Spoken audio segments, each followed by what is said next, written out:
Dong, Oh, ihawin mong manok ko. Ibukaan lang ha. Ibuka. tulaon natin.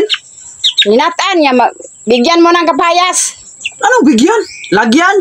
Lagyan ng kapayas. Bigyan. Taka-taka lang kang Tagalog. Basta ka Tagalog. Sige ma. Sige.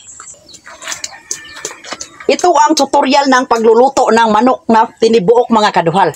Una nating ilagay, ibutang natin ang kalaha, lagyan natin ng tubig at pakuluan natin pabukal. Tapos na pagkabukal, yan ang ilagay niyo ang tibok na manok. So, hindi pa man siya nabubukal, hihintayin nating nabubukal mga kaduhal. At ito na mga kaduhal, nagbubukal din ang ating tubigin. So, ang una na itong ilagayin, ang ating kapayasin kasi gaygahi man to. Dalawa lang kapayasin natin. Yan. Tapos, ito ang tinibuok natin na manok. Tinibuok. Hindi natin pinipikas kasi tinitibuok nga. Lagay natin. Siyempre, lagyan natin kamunggay para mas lalo masarap na lami-lami. Ganyan. Tapos, mayroong tanglad. At siyempre, mayroon namang sibuyas dahunan. Lagay na muna yan dyan. Siyempre, dapat medyo na ginayasin para na ginayasin o bitsin. Ito ang ating asin. Ilagay natin yung asin. Ito. Ganyan. Ganyan ang tamang pagluto ng tinibuok na manok, mga kaduhal. Tingnan mo nang mabuti para meron ka makatunan sa akong video. At tapos, takalubin natin para magbubukal at masasarap din.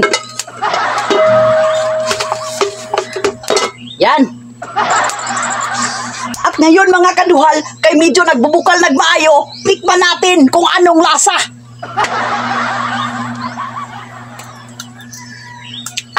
Ang sarap mga kaduhal. Luto na ang ating tinibok na manok. Tawagin na natin si Mama kasi kakain na kami. Ma! Tara, kakain na tayo. Kilawin mo yung tinulang manok ko. Sarap-sarap na. Saan ang manok mo? Yan. Be! Ay, dali man ni Maudong! Nga naging ani man ni mo pagluto! Tanawa na!